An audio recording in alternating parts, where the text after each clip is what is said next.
Hukum sebab akibat tidak dapat kita ubah sedikit pun. Segala perbuatan kita akan menghasilkan buah atau karma yang akan kita tuai sendiri. Jika ingin berubah, maka kita harus memahami kebenaran dan segera memperbaiki diri. Inilah kebenaran dari hukum sebab akibat. Setelah melakukan sesuatu, secara alami konsekuensinya akan muncul. Ini prinsip kebenaran yang sudah pasti. Buah karma terus mengikuti kita bagaikan bayangan. Kemanapun kita pergi, bayangan kita terus mengikuti. Pohon memiliki bayangan pohon. Manusia memiliki bayangan manusia. Anjing, kucing, ayam, dan lainnya semua juga memiliki bayangan. Karma bagaikan bayangan yang terus mengikuti kita. Setelah melakukan kebaikan, kita akan mendapatkan respon yang baik. Saat kita berbuat baik, reaksi orang lain terhadap kita adalah penuh rasa hormat. Ini adalah prinsip yang sudah pasti. Saat melakukan hal yang tidak baik, maka kita akan menuai kritikan dari orang lain.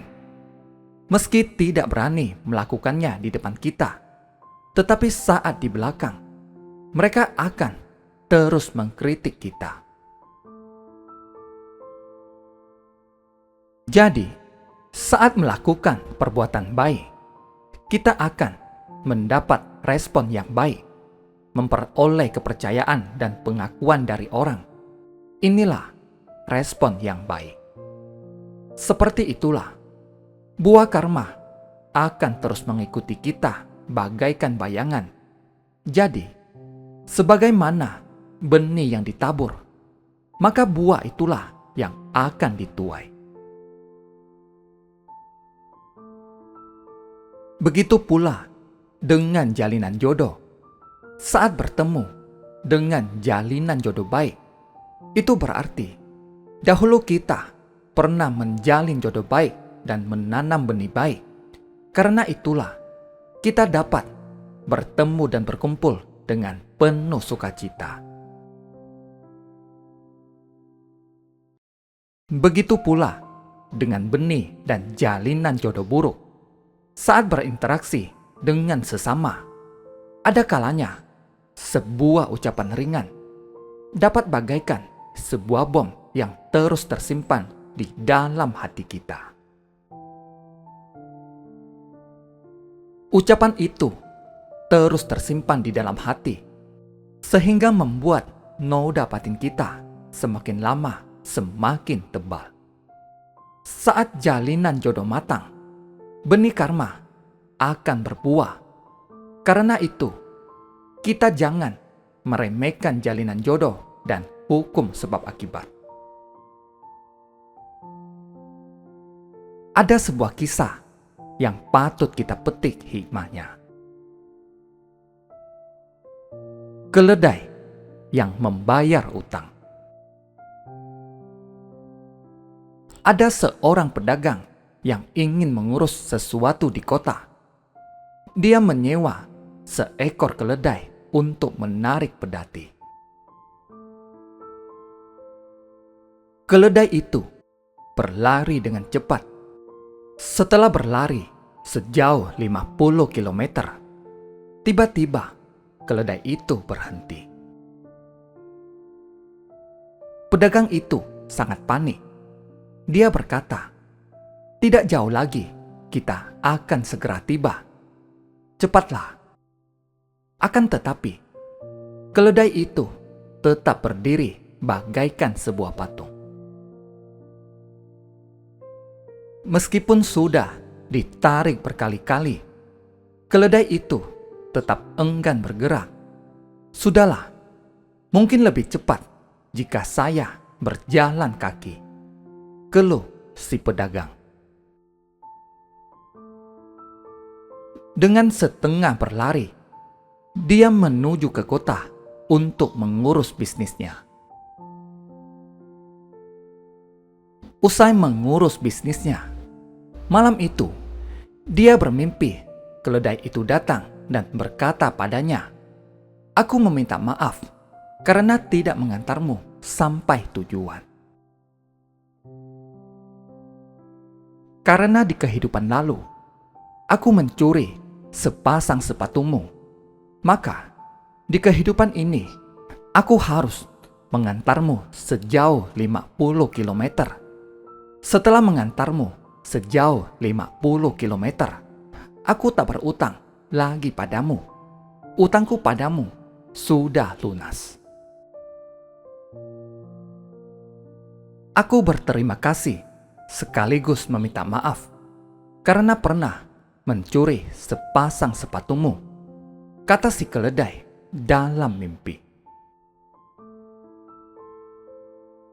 Pedagang itu sangat terkejut ketika bangun. "Iya, saya memang menjalankan bisnis sepatu. Saya masih ingat beberapa tahun lalu, toko saya kehilangan sepasang sepatu. Saat sedang mengecek stok barang, saya mendapati sepatu saya kurang sepasang. Saya merasa sangat marah," gumam si pedagang.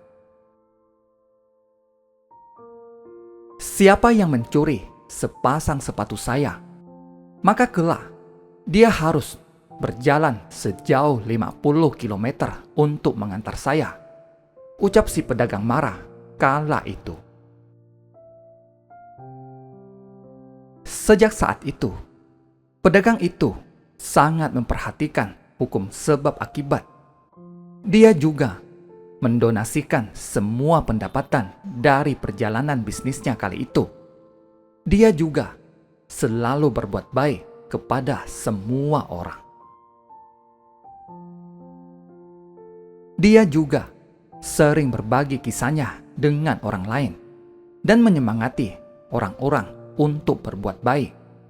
Dia menasehati orang-orang agar jangan berbuat jahat. Akibat mencuri sepasang sepatu, seseorang bisa terlahir sebagai keledai yang menarik pedati untuk membayar hutangnya. Sungguh, kita harus sangat memperhatikan hukum sebab akibat dalam keseharian. Kita harus meyakininya. Kita harus bertutur kata baik dan menjalin jodoh baik dengan sesama. Selama masih mampu melakukan kebaikan, kita jangan takut bekerja keras. Selama kondisi kesehatan masih memungkinkan, saat melihat orang berbuat baik, kita hendaknya turut mengulurkan tangan untuk membantu. Dengan demikian, saat melakukan segala sesuatu, kita juga menjalin jodoh baik dengan sesama. Saat menerima bantuan kita, orang lain akan sangat bersyukur. Tutur kata baik yang kita ucapkan juga meninggalkan kesan baik bagi orang lain. Ini merupakan cara untuk menjalin jodoh baik.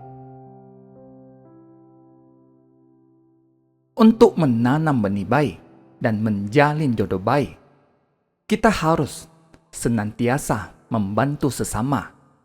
Jika setiap orang dapat membangkitkan cinta kasih, maka akan ada banyak orang yang terinspirasi. Semakin banyak orang yang terinspirasi, maka semakin banyak orang yang saling membantu. Jika dalam kehidupan sehari-hari kita dapat mengerahkan kekuatan untuk lebih banyak menjalin jodoh baik dengan sesama dan berbuat baik, maka setiap orang akan dipenuhi sukacita dan saling bersyukur. Ini dapat kita rasakan pada kehidupan ini juga. Tak perlu menunggu hingga kehidupan mendatang. Sesungguhnya, segala yang kita lakukan pada kehidupan ini akan menjadi benih yang akan kita bawa hingga kehidupan mendatang. Ini adalah prinsip yang sudah pasti. Jadi, kita harus mempercayai hukum sebab akibat. Terima kasih. Semoga bermanfaat.